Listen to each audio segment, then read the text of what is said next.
আজকে বল না একটু লাইটটা জ্বালাতে। এই দিদি বল না রে, জ্বালাতে একটু। হ্যাঁ বল না।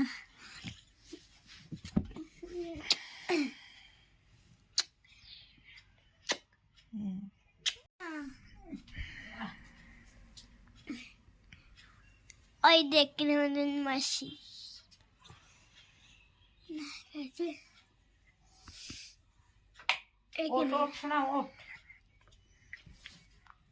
এটা আমি দিদি ভাই চুয়া খাট ঠেলা না বলি নাম কি না না আমার দিদা না না না না এ আমাদের তো চুটি বানিয়েছিস, এখন বানাবো। দিদি ভাই বাবুরি। হ্যালো এভরিওয়ান, পায়েল মন পাখি চ্যানেলে নতুন একটা ভিডিওতে সবাইকে ওয়েলকাম। তো আজকে সকালবেলাটা আমার শুরু হলো বোনের হাম্পি খেয়ে, তোমরা দেখতেই পেলে আগে। তো সকাল সকাল ঘুম থেকে উঠে ও চলে এসেছিলো আমার কাছে একটু আদর করতে আমাকে। তো মাঝে মধ্যে আসে যখন ওর স্কুল ছুটি থাকে, তখনও আমার কাছে আসে সকালবেলা ঘুম থেকে উঠে। যেদিন দেখে আমি একটু উঠে গেছি, মানে শুয়েই আছি কিন্তু উঠে গেছি, সেদিন আমার কাছে আসে। আবার আমি কোনো সময় ওকে বলবো। বিস্কুট ছিল কি? দুধ দিয়ে বানানো বিস্কুট ছিল। তাই তুমি খাবে বিস্কুট? খেয়েছো? মা এখন চা ঢালছে।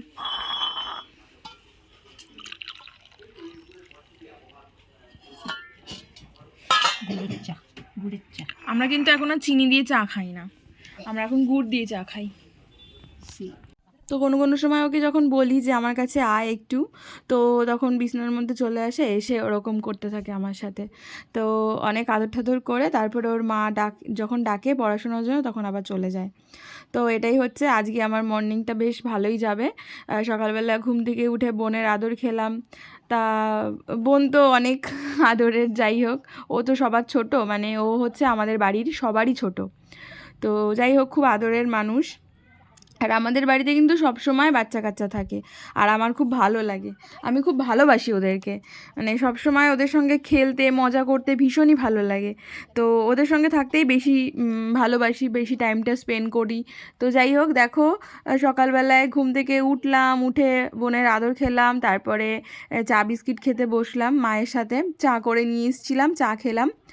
আর এদিকে হচ্ছে মা যে বিস্কুটটা ভাঙছিল সেটা হচ্ছে আগের বিস্কুট আনা ছিল ঘরে। হ্যাঁ বলো বলো বলো কি বলছিলা? সূর্য বলো, সূর্য কি হয়? সূর্য সূর্য উপর থেকে উঠে হ্যাঁ যায়, হ্যাঁ দুপুর হয় না, হ্যাঁ ডুবে যায়, হ্যাঁ ডুবে গিয়ে হ্যাঁ এদের পর্যন্ত গেল না, হ্যাঁ পুরো বাইরে গেল, হ্যাঁ চাঁদ এদিক দিয়ে এলো, হ্যাঁ চাঁদটা পুরো হয়ে এলো বেলা, হ্যাঁ আর সূর্য বসে না, না সূর্য এবার সূর্য উপর থেকে নিচে নেমে যায়, এবার চাঁদ আছে, হ্যাঁ এবার চাঁদ আছে, এবার সূর্য হবে, হ্যাঁ সূর্য এলো। ঠিক করে বলতে হয় যে সূর্যটা উপর দিকে উঠে আস্তে আস্তে সন্ধ্যার সময় নিচে নেমে যায়, আর চাঁদ আস্তে আস্তে উপরে উঠে যায়। বলতে পারেন না ছোটো ফুটো। এটা কোথা থেকে শিখেছিস? কোথায় না, ও নিজে আবিষ্কার করছে, নিজে চোখ দিয়ে দেখেছে, শিখেছে। তাই আর দুপুর পড়তে যায় তো সূর্যকে দেখে যাই। তো সেই বিস্কুটটাই মা ভেঙেছিল, আর ওই বিস্কুটটা না মা খেতে খুব একটা ভালোবাসে না।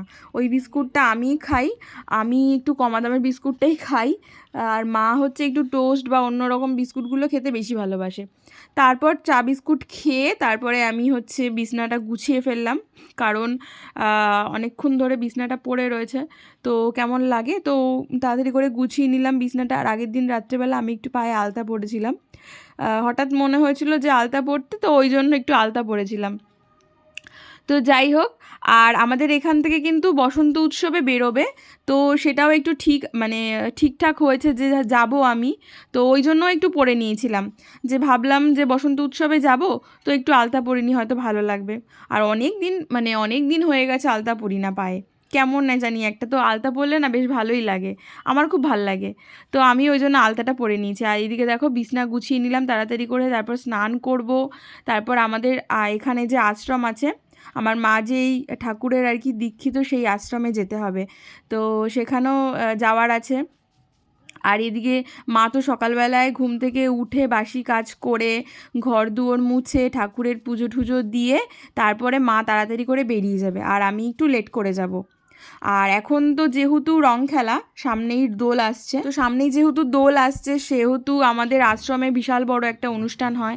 আর এই দিকে দেখো সৃজা সাজগোজ করেছে, ওদের ওখানে ও যে এখানে নাচ শেখে আর কি, সেই নাচের ম্যাডাম একটু বসন্ত উৎসব পালন করবে বলে, তো ওদেরকে বলেছিল সবাইকে রেডি হয়ে, যেখানে আর কি নাচ শেখে সেইখানে একটা মাঠ আছে, সেই মাঠে আর কি বসন্ত উৎসব পালন হবে, মানে সব গার্জিয়ানরা প্লাস স্টুডেন্টরা সবাই মিলে যাবে, তাই জন্য আর কি কাকিমুনি সৃজাকে সাজিয়ে দিয়েছে দেখো। আর এই যে ফুল টুল দিয়ে একদম পুরো হলুদ পরি হয়ে গেছে আমাদের ম্যাডাম। তো এই কাকিমুনিও বেরোচ্ছে, কিন্তু আমার যাওয়ার ভীষণ ইচ্ছে ছিল, কিন্তু কি করব, যেতে পারলাম না। মনটা খুব খারাপও লাগছে যে এবারটা না কোথাও যেতে পারলাম না। ভেবেছিলাম আমাদের পাড়া থেকে বেরোবো, কিন্তু সেটাও হলো না। আর কাকিমুনির সঙ্গে যাওয়ার কথা কাকিমুনি অনেক দিন আগে থেকে বলছিল, তো সেটাও হলো না। যাই হোক, বাড়িতেই ছিলাম, শরীরটা খুব একটা ভালো নেই, তো ঘুম হচ্ছে না ঠিকঠাকভাবে, তো ওই জন্য বাড়িতেই ছিলাম, একটু ঘুমিয়েছিলাম। আর তারপর কাকিমুনি ফোন করে বলল যে এখানে একটু আয়, তো তারপরে ফোনটা পেয়ে আমি আবার রেডিমেডি হয়ে ওখানে চলে গেছিলাম। দেখলাম যে অনেক স্টুডেন্ট এসছে, স্টুডেন্টের মারা এসেছে, সবাই এসেছে, বেশ ভালো লাগছিল। এখন বসন্তকাল পড়ে গেছে, আর এই বসন্তকালে এই যে অনুষ্ঠানগুলো হয় এগুলো কিন্তু খুবই ভালো লাগে, প্রত্যেকটা ক্লাব থেকে হয়। তারপর নাচের যে স্কুলগুলো আছে, নাচ আবৃত্তি যেই স্কুলগুলো আছে সেই স্কুল থেকে বেরোয়। তারপর আমাদের পাড়াতেও কিন্তু হয় একটা, যেটার কথা একটু আগেই বলছিলাম, সেই পাড়াতে প্রত্যেক বছরই আমরা যাই, কিন্তু এবছরটা কোনো কারণেই আমার আর কি যাওয়া হলো না। তো ওই যে বললাম যে ঠিকঠাকভাবে ঘুম হচ্ছে না, তো ওই জন্য আর কি ভাবলাম বাড়িতে বসে একটু রেস্ট নিয়ে নিই, তো ওই জন্যই যাইনি। তারপর একটুখানি শুয়েছিলাম, তারপর কাকিমুনি আবার ফোন করলো, ওই যে বললাম যে চলে আসলাম আবার এখানে। বেশ ভালোই লাগলো এখানে এসে, কত লোক দেখতে পেলাম, কত মানুষ দেখতে পেলাম, সবাই কত সুন্দর সাজগোজ করেছে, তখন দেখে না আমারও মনটা খুব ইচ্ছে করছিল যে এখানে আসলে ভালো করতাম। তো যাই হোক, রেডি হয়ে তো আমি আসিনি, এখানে সবাই হলুদ কালারের শাড়ি পরেছিল, হলুদ শাড়ি লাল ব্লাউজ এরকম ড্রেস ছিল এদের। আর যারা নাচবে তাদের আলাদা আলাদা ড্রেস ছিল, মানে এক একটা নাচের জন্য এক এক রকম ড্রেস। আর এটা হচ্ছে আমাদের মানে হাই রোডের আগের রাস্তাটার মোড়টা আর কি, এই মোড়ে আর কি নাচ হচ্ছিল। তারপর আবার সব লাইন ধরে ধরে যেরকম লাইন ধরে ধরে হাঁটছিল সেরকমই সব আবার চললো। আর এই জায়গাটা কিন্তু অনেক ফেমাস জায়গা আমাদের এখানে। তো দেখো কত বাচ্চা বাচ্চা, তারপরে স্টুডেন্ট, কত মানুষ এখানে আছে না। তারপর ওখান থেকে মা আবার ফোন করেছিল, তো আবার মায়ের কাছে চলে গেছিলাম। এটাই কিন্তু আমাদের আশ্রম, মানে ঠাকুরের আশ্রম, যেই ঠাকুরের আমরা দীক্ষিত সেই ঠাকুরের আশ্রম এটা। তো এইখানে রঙের আগের দিন থেকে শুরু হয়ে যায় প্রত্যেক বছরই, আর এবছরও সেরকমটাই হবে, রঙের আগের দিন থেকে শুরু হয়ে গেছে। পুরো দেখো প্যান্ডেল কমপ্লিট হয়ে গেছে, এখন শুধু লাইট আর ডেকোরেশনটাই বাকি, তো এটা হলেই হয়ে যাবে। তো ভিডিওটা কেমন লাগলো তোমরা সবাই কমেন্ট করে জানাবে। নেক্সট একটা ভিডিওতে সবার সঙ্গে দেখা হচ্ছে।